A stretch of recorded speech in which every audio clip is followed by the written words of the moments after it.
Praise God. Hallelujah. This morning for the quick word from the Lord, let us turn once again to Isaiah chapter 6, verses 1 to 8. Isaiah chapter 6, verses 1 to 8.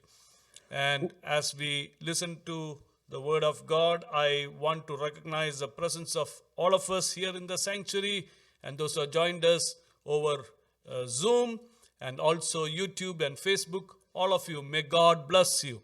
We bless you in the name of our Lord and Savior Jesus Christ. Hallelujah. Isaiah chapter 6 verses 1 to 8. We have been listening from this word for a few weeks now. And here we read, in the year that King Uzziah died, I saw the Lord sitting on a throne, high and lofty, and the hem of his robe filled the temple. Seraphs were in attendance above him. Each had 6 wings. With 2 they covered their face, and with 2 they covered their feet, and with 2 they flew.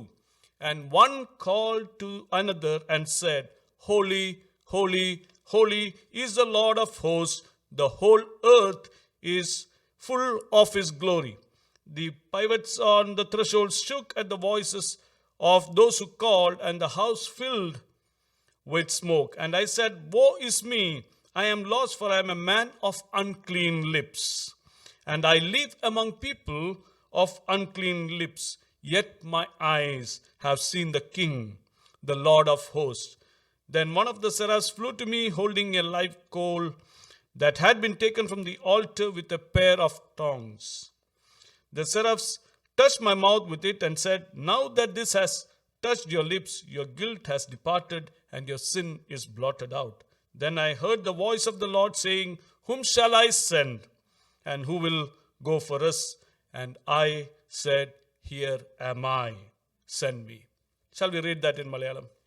Uzziah രാജാവ് മരിച്ച ആണ്ടിൽ കർത്താവ് ഉയർന്നും പൊങ്ങിയുമുള്ള സിംഹാസനത്തിലിരിക്കുന്നത് ഞാൻ കണ്ടു. അവന്റെ വസ്ത്രത്തിന്റെ വിളമ്പുകൾ മന്ദിരത്തെ നിറച്ചിരുന്നു. സാറാഫുകൾ അവന് ചുറ്റും നിന്ന്, ഓരോരുത്തൻ 6 ചിറകുണ്ടായിരുന്നു. 2 കൊണ്ട് അവർ മുഖം മൂടി, 2 കൊണ്ട് കാൽ മൂടി, 2 കൊണ്ട് പറന്നു. ഒരുത്തനോടൊരുത്തൻ, സൈന്യങ്ങളുടെ യഹോവ പരിശുദ്ധൻ, പരിശുദ്ധൻ, പരിശുദ്ധൻ, സർവ്വഭൂമിയും അവന്റെ മഹത്വം കൊണ്ട് നിറഞ്ഞിരിക്കുന്നു എന്ന് ആർത്തു പറഞ്ഞു. അവർ ആർക്കുന്ന ശബ്ദത്താൽ ഉമ്മരപ്പടികളുടെ അടിസ്ഥാനങ്ങൾ കുലുങ്ങി, ആലയം പുക കൊണ്ട് നിറഞ്ഞു. അപ്പോൾ ഞാൻ, എനിക്ക് അയ്യോ കഷ്ടം, ഞാൻ നശിച്ചു, ഞാൻ ശുദ്ധിയില്ലാത്ത അധരങ്ങളുള്ള ഒരു മനുഷ്യൻ, ശുദ്ധിയില്ലാത്ത അധരങ്ങളുള്ള ജനത്തിന്റെ നടുവിൽ വസിക്കുന്നു. എന്റെ കണ്ണ് സൈന്യങ്ങളുടെ യഹോവയായ രാജാവിനെ കണ്ടുവല്ലോ എന്ന് പറഞ്ഞു. അപ്പോൾ സാറാഫുകളിൽ ഒരുത്തൻ യാഗപീഠത്തിൽ നിന്ന് കൊടിൽ കൊണ്ടൊരു തീക്കനൽ എടുത്ത് കയ്യിൽ പിടിച്ചുകൊണ്ട് എൻ്റെ അടുക്കൽ പറന്നു വന്നു. അത് എൻ്റെ വായ്ക്ക് തൊടുവിച്ചു. ഇതാ, ഇത് നിന്റെ അധരങ്ങളെ തൊട്ടതിനാൽ നിന്റെ അകൃത്യം നീങ്ങി, നിന്റെ പാപത്തിന് പരിഹാരം വന്നിരിക്കുന്നു എന്ന് പറഞ്ഞു. അനന്തരം ഞാൻ, ആരെ അയക്കേണ്ടു, ആർ നമുക്ക് വേണ്ടി പോകും എന്ന് ചോദിക്കുന്ന കർത്താവിന്റെ ശബ്ദം കേട്ടിട്ട്, അടിയനിതാ, അടിയനെ അയക്കണമേ എന്ന് ഞാൻ പറഞ്ഞു. Praise God. Keeping the time in mind, let's go very fast. Here we know that Isaiah is seeing a vision. It's a vision about the throne and the temple that connects people.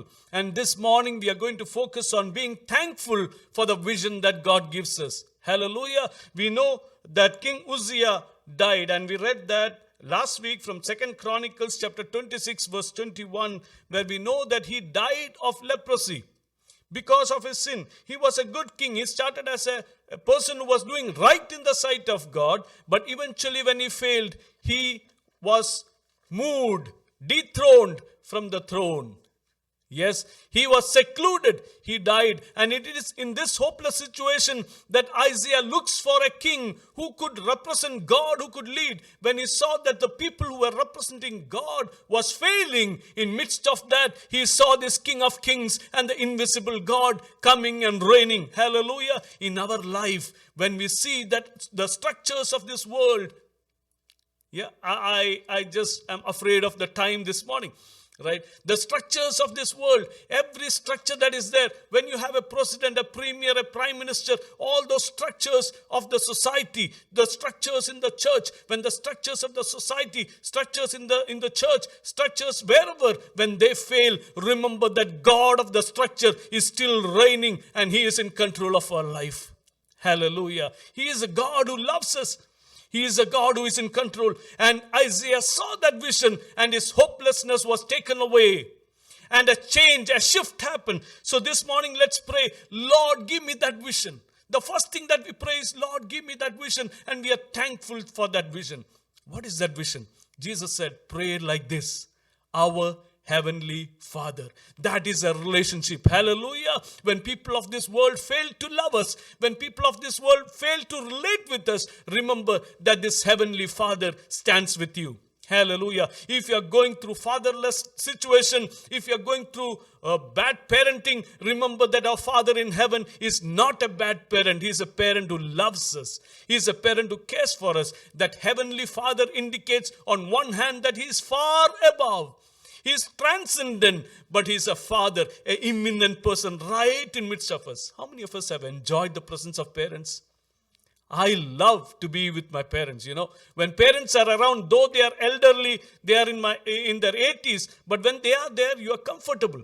When they are there, you know that things are in control. They take care of things. We love to be in the presence of our parents. Remember, when the parents of this world are not able to help us, when they are not able to be with us, our Heavenly Father, our Heavenly Parent is with us. Hallelujah. How many of us can praise God for that vision that my God is in my life? He is walking in my life. He knows my situation. He's a tangible God who comes down and we can feel Him. We can experience Him. Don't be disheartened because there are no people around you. There is this Heavenly Father who loves you, who is holding your hand. As we heard from Psalms, He would never leave you nor forsake you.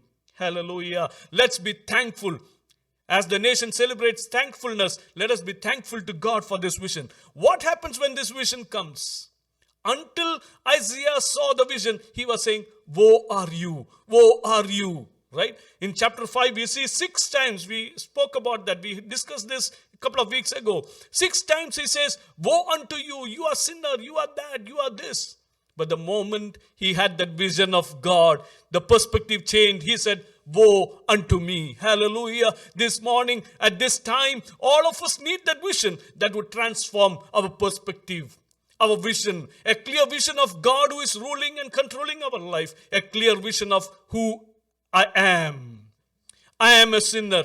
This morning, let's pray, Lord, help me to see myself through your eyes. Hallelujah. And we see that heavenly worship. The moment we see the heavenly worship, the angels covering themselves and worshiping God. Remember, worshiping our Heavenly Father, our God, is not about me being seen. It is about God being seen. It is about worshiping Him and saying, holy, holy, holy are you, O Lord. This morning as worshippers, not just the ones who are singing songs on the stage. It's about all of us as we worship God. Can we say, holy, holy, holy are you, O Lord our God. Hallelujah. And we get that vision. Only when we see the holiness of God, we get that vision of how unholy I am. Until then, we would be looking around and saying, you are unholy, things are not right. But the moment we have that clear vision of God, the presence of God, we would be able to see ourselves and say, I am unholy. There is iniquity in my life. This morning, this days of Thanksgiving, how many of us can run to the Lord and say, cleanse me by your blood, O Lord. Hallelujah. It is in a true confession that the Heavenly Father stretches out His hands. In that love, we know Jesus shed His blood for us. We are thankful to God for the blood of Jesus that cleanses us. The coal that cleansed the lips of Isaiah is the blood of Jesus that can cleanse each one of us. How many of us would like to run to the presence of God and say, Lord, cleanse me this morning. Wash me, O Lord.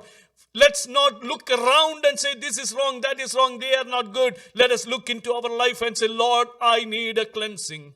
I need a cleansing, O Lord. How many of us would like to pray, Lord, I need a cleansing? How many of us can thank God and say, thank you, Lord, for cleansing me. Thank you, Lord, for washing my sins. Our God is a loving God, ever willing to cleanse our sins because He has already paid the price. That precious blood of Jesus is flowing to wash us as white as snow. And yet, waiting to see the snow of Canada, but you know it as white as snow. Our God is cleansing our sins and we would be made pure, acceptable in the sight of God. The moment God cleanses us, he asks, who will go for me? God's purpose of giving a vision and cleansing us is not to say that you are beautiful, wonderful, stay with me. Yes, we need to stay with God, but God is asking, who will go for me? It's a commission that we receive. This morning, how many of us have received that commission? Don't wait for a commission. We are all commissioned by God because we are disciples of Jesus Christ. Every disciple is sent as an apostle saying, go and be a witness for me. Hallelujah. How many of us would like to close our eyes and pray, Lord, thank you for that clear vision of the heavenly throne, the presence of God in my life. How many of us can say, Lord, cleanse me, O Lord, cleanse me. I need that particular cleansing in that particular area of my life. Nobody would know where we are wrong, but the Holy Spirit knows. And how many of us would pray, Lord, cleanse me? How many of us would like to pray, Lord, send me wherever you want and I go. I am here to go, O Lord. As we surrender, remember that this Heavenly Father is in our life. Structures may fail, people may fail, our God will never fail. He will never leave us nor forsake us. Hallelujah.